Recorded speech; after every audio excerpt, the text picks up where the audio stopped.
With the success of massive multiplayer such as Nexus: The Kingdom of the Winds released in 1996 and Ultima Online following shortly after in 97, it became clear that there was a bright future to be had in online RPGs. In 1999, EverQuest exploded the genre stateside. The same year, and immediately after completing Chrono Cross, Square began to test the waters of the online universe. The developers of the company's first venture into the World Wide Web had quite a task ahead of them.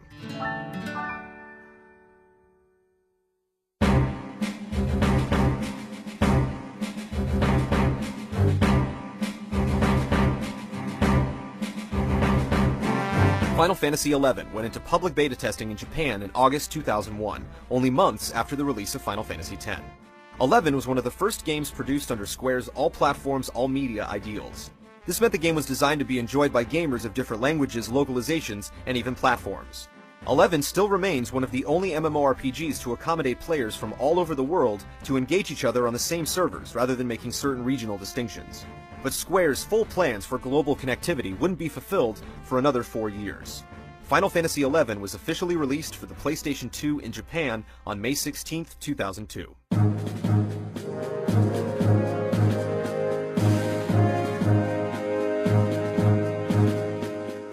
The project was directed by Koichi Ishii, known for his work with Chocobos throughout the series, and produced by Hiromichi Tanaka.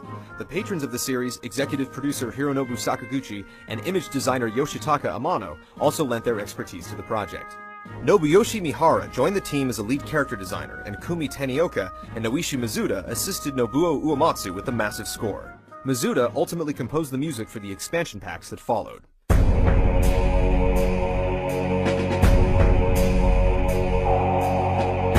At launch, Final Fantasy XI began the saga of Vana'diel and the continuing mystery of its creation. Long ago, saddened by the vanity of an ancient people known as the Xylart, the goddess Altana cried 5 tears, which bore unique races that would eventually form the backbones of 3 mighty nations. Without warning, a being known as the Shadow Lord released hordes of evil forces against the territories from his obsidian throne in Zarkabard. Each struggled with their own battles until the Archduke of Juno, a fledgling metropolis, united the nations under one banner, and eventually the Shadow Lord was subjugated.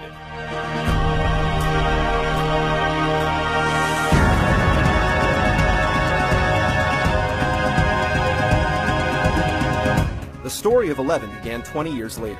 Players started by choosing their race, nation, and name. Servers were assigned, and world passes were needed for friends who wanted to play in the same realm. After a brief introductory cutscene, the inexperienced adventurers were faced with an expansive city to explore, and a hefty quest to begin.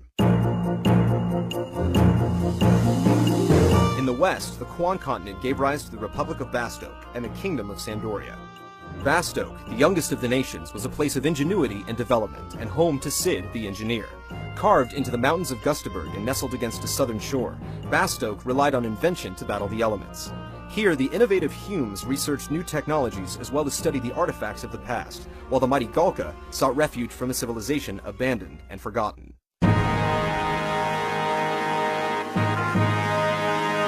To the north, in the forests of Ronfar, the ancient kingdom of Sandoria stood as a testament of time.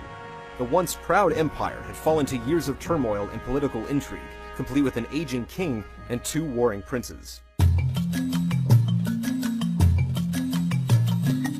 Across the sea on the continent of Mindardia, the mystical Taru Taru settled the Federation of Windurst among the plains of Saruda Baruda. Naturally akin to magic and aligned with the teachings of the Star Sibyl, the Taru Taru built their city surrounding Heaven's Tower, a giant magical tree. After the ravages of the Crystal War, several Mithra, known for their agility and instinct, sought solace among the Taru Taru and were granted haven within Windurst.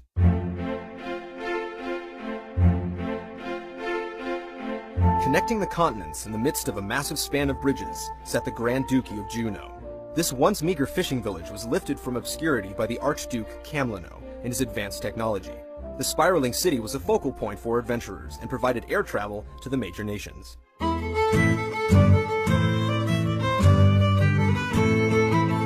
XI borrowed numerous conventions, including a number of different adventuring types, party-oriented fighting, and attaining powerful gear, as well as improving on several aspects of the genre, including chat systems, monster aggression, character weight and animation, and item creation. XI also featured in-game cutscenes that triggered when certain conditions were met, and it employed a fairly intuitive auto-translation system, both of which are still unique to Final Fantasy XI.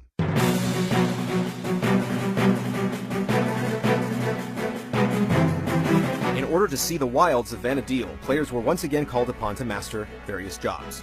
11 is one of the first MMORPGs to allow players to completely change their online professions, while maintaining previously earned experience. In addition, players can unlock the ability to set a sub-job from any of the classes they had previously leveled. These were always capped at half of the player's main job. Balance became a big issue in the ever-changing online world. The jobs had to look and feel like their traditional Final Fantasy counterparts, while maintaining an equal playing ground for characters of similar levels. As a result, some received a noticeable shift in power.